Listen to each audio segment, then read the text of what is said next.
Hello friends, welcome to another installment of our On Purpose journey. In this chapter, we'll talk about our intellectual life, our thinking, our minds.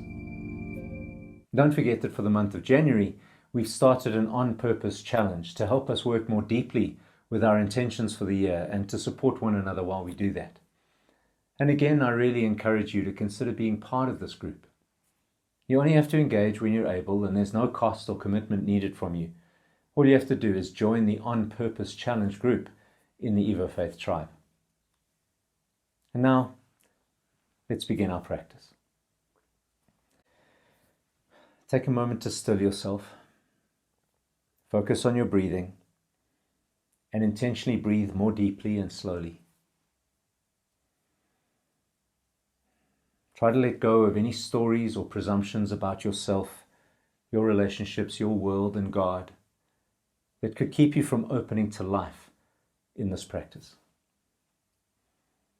And I invite you once again to make a commitment to yourself to be receptive to anything that God or the universe may want to offer you through our practice today.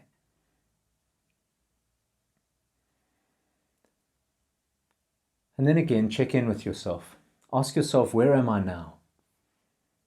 And today, think about this particularly as it relates to your mind and your thinking.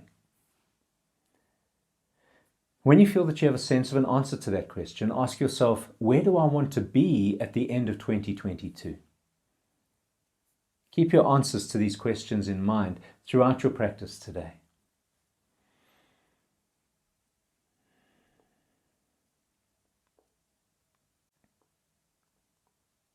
Last week, we explored heart health, being emotionally healthy. I hope you found it helpful and that you've been able to do some good work around setting your emotional intentions for the year. Now in this video, we're going to talk about what it means to be intellectually healthy. And so today it's all about the head. It's all in your head today. Our minds and thoughts are such powerful things. How we think and what we think can significantly shape our experience of the world. It can shape our reality. Through the ages, philosophers and writers and psychologists have recognized this truth. Here are some ways that this has been expressed. Philosopher James Allen says, "As a man thinks," and this applies to women as well, "so he is. As he continues to think, so he remains." Marcus Aurelius said, "A person's life is what their thoughts make of it." Ralph Waldo Emerson, "A person is what he or she thinks about all day long." Earl Nightingale, "We become what we think about." Mark Twain, "Life consists mainly of the storm of thoughts that is forever flowing through one's head." Or Professor of Psychology Alia Crum, "Our minds aren't passive observers, simply perceiving reality as it is. Our minds actually change reality." You see, our thinking and our speaking, our thoughts and our words are closely related, and we both express our thoughts in words and shape our thoughts by the words we use. What we see and don't see, what we expect, experience, and believe are all strongly influenced by our minds. For example, in 1974, Elizabeth Loftus and John Palmer asked participants in a psychological study to watch a video of a car accident. After watching the video, participants were told to describe what they had seen, particularly as it related to the question of how fast the cars were going when the accident happened.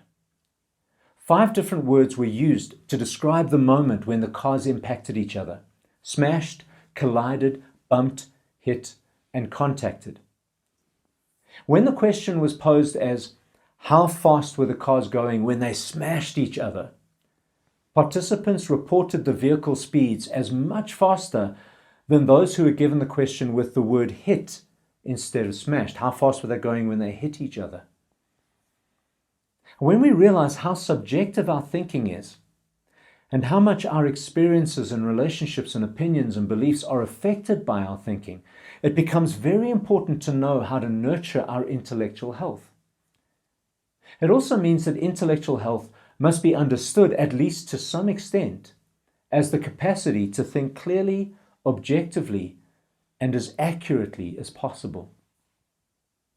In our video of the 16th of July last year, we examined what it means to think critically, which is also a key factor in intellectual health. You may want to go back and watch that video as part of your practice this week. So how do we nurture our intellectual health? How do we develop thinking and perceptions and beliefs and opinions and an imagination that are healthy? Well, here are just a few suggestions that I hope you'll find helpful. To begin with, we need to be willing to question our own minds. This simply means being aware that our perceptions and perspectives are just that, ours. Other people see and think and believe differently than we do, not because they are evil or misguided or deliberately ignorant. I mean, that may be true for some people, but most of us at least have some good reasons for what we think and believe, even if it's wrong. But a healthy mind is always open to the perspectives of others and is always willing to question its own assumptions. I'm reminded of one of my favorite Peanuts cartoons, which I'm sure I've spoken about in the tribe before. Snoopy is sitting on the roof of his kennel and he's typing away furiously at a typewriter when Charlie Brown comes up to him and asks him what he's doing. Snoopy replies, "I'm writing a book on theology." Charlie Brown says, "I hope you have a good title." To which Snoopy responds, "I have the best one. Did it ever occur to you that you might be wrong?" A second way that we can nurture our intellectual health is to recognize that our thinking often falls into repetitive patterns. Have you noticed how there are some thoughts which seem to run through your mind on a continuous loop? A lot of the time we're not even aware of it, but every so often we find ourselves going back over the same thoughts in the same way, again and again and again. We may hear ourselves expressing these thoughts over and over in different situations. We tend to be drawn to books and articles and movies and even music that relate to these thinking patterns. This is a normal and natural thing, and it can be helpful and even healthy when our patterns are open and curious and creative. But in some cases, repeating patterns of thinking can lead us to become fixed and rigid.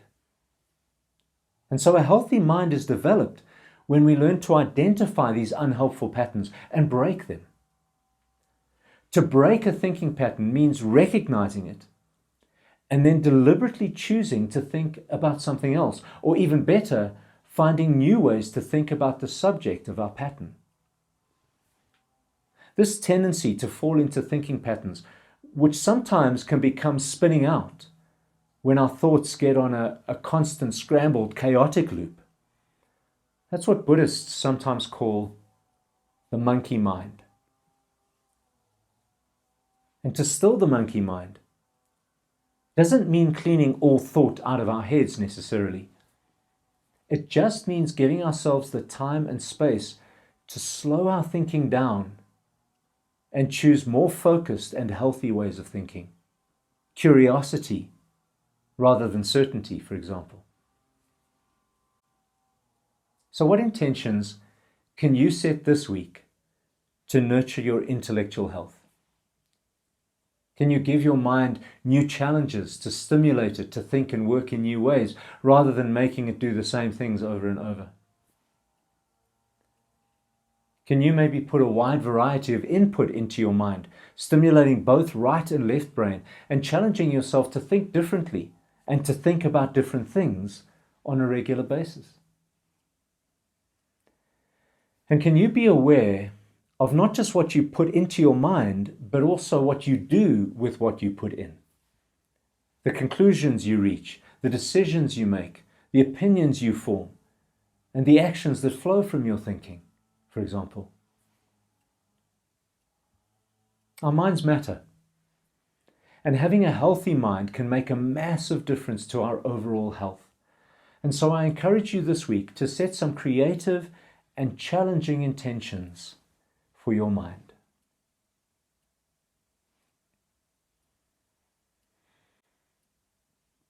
And again, I invite you to take a moment to sit with today's meditation.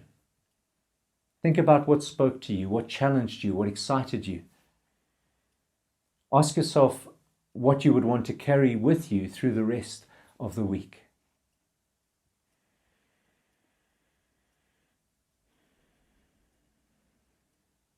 And when you're ready, I encourage you to think about what you want to add to your vision board this week.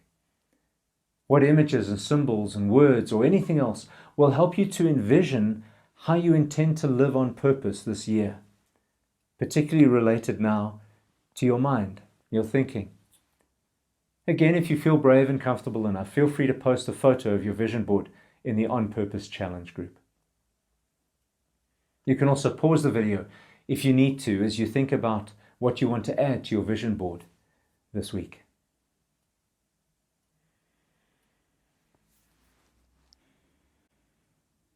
And now, as we end this video, and as we prepare to go into the rest of our week, I encourage you to think about what intentions you want to set for your intellectual life in 2022. What systems will you put in place to support these intentions? What habits will you build into your life to make sure that your intentions become a reality for you? And just a reminder that I'll be writing lots more about this on the Evo Faith blog. So you might want to go and check out those posts. They're there to help you build habits and put systems in place to make your intentions an integral and automatic facet of your life. And now I wish you an intentional week, a clear and resilient mind, and an expanded capacity to live on purpose. See you next time.